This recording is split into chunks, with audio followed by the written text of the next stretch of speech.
Assalamualaikum warahmatullahi wabarakatuh.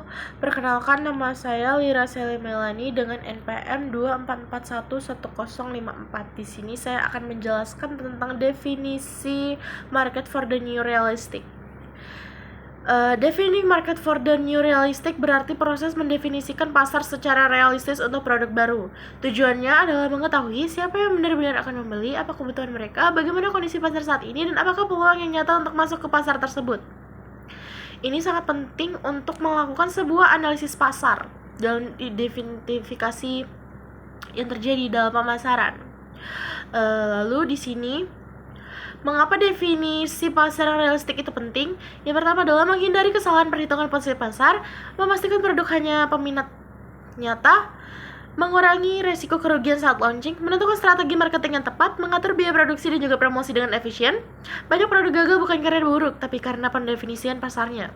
Langkah-langkah mendefinisi pasar secara realistis: identifikasi masalah konsumen, cerita masalah yang benar dan juga salah, dan juga yang benar-benar bisa diperbaiki secara nyata, garis nyata, dan juga untuk melakukan sebuah uji coba pasar kecil, identifikasi konsumen inti, dan juga tentukan seberapa pasar besar yang bisa dicapai.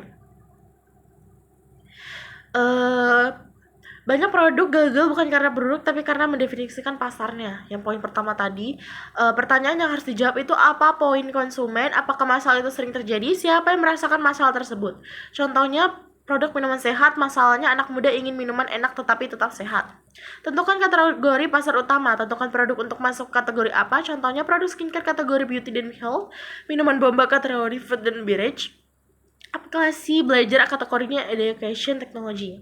Kategori ini membantu melihat kompetisi dan peluang. Analisis pasar nyata. Realistic market analysis fokusnya mengikuti ukuran pasar sebenarnya, actual market size. Bukan jumlah seluruh penduduk, tapi orang yang benar-benar butuh produkmu. Pertumbuhan pasar atau market growth, apakah industrinya naik, stagnan, atau menurun. Tren konsumennya, consumer trends, apakah konsumen sedang tertarik dengan kategori produk itu, kompetitor yang ada atau market competition. Apa yang mereka tawarkan, segmen apa yang belum tersentuh. Tentukan beberapa besar pasar yang bisa dicapai, seperti targetable market. Ada 3 ukuran. Yang pertama adalah TAM atau Total Addressable Market, seluruh pasar yang mungkin membeli, atau SAM, Serviceable Available Market, pasar yang bisa kamu layani berdasarkan lokasi produk. SOM atau Serviceable Obtainable Market, pasar yang realistik bisa kamu dapatkan pada awal launching. SOM itu adalah pasar yang paling realistis, inilah pasar utamamu. Identifikasi konsumen inti, core customer. Cari kelompok kecil yang paling berpotensi membeli pertama kali. Pertanyaan pentingnya, siapa yang paling membutuhkan produk, siapa yang paling cepat mengadopsi produk baru, bagaimana kebiasaan belanja mereka, adalah dasar membangun target market dan persona pengguna. Uji coba pasar kecil atau market validation. Sebelum menyimpulkan pasar, lakukan tes kecil seperti survei, pre-order, prototype, testing, launching. Hasil testing membantu memastikan bahwa pasar memang nyata, bukan asumsi. Contoh definisi market untuk produk baru, contohnya adalah minuman protein sehat. Masalah konsumennya, anak muda ingin minuman sehat tetapi tetap enak dan praktis. Kategori pasarnya health drink atau functional beverage. Analisis pasar realistik, gaya hidup tren yang singkat meningkat, kompetitor seperti smoothies, jus, dan juga minuman gym. Harga harus terjangkau seperti harga mahasiswa.